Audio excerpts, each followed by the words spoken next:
Oui, cette question, qui sont les négociateurs directs à ces discussions, tant du côté de la majorité présidentielle que du rassemblement de l'opposition ainsi que de la société civile, élément des réponses dans ce reportage. Au centre interdiocésain, 2 camps de 15 membres chacun seront en prise dès ce jeudi sous la médiation de la Synco.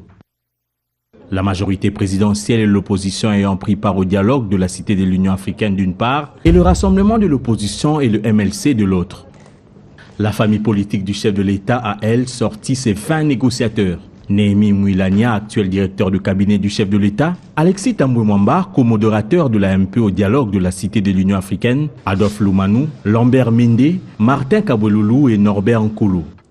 L'opposition pro-dialogue a, elle, aligné le député UDPS Samba Tobé, Vital Kamere, co-modérateur de l'opposition à la Cité de l'Union africaine, José Makila de l'ATD, Jean-Lucien Boussa, Steve Mbikaï, Azarias Rouberois et Mokonda Bonza. Marie-Madeleine Kalala, Magui Kiala et Jean-Marie Tantoumey représenteront la société civile ayant participé aux assises de la Cité de l'Union africaine.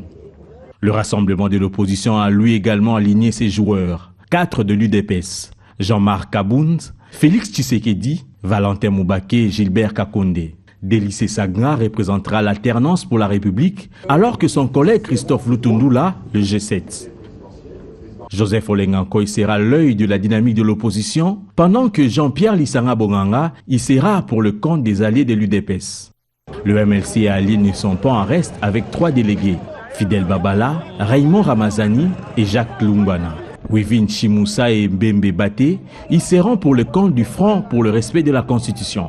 La société civile proche du rassemblement sera représentée par Georges Kapiamba et Christopher Ngoy. Si cette liste se confirme, cela présage donc des âpres négociations.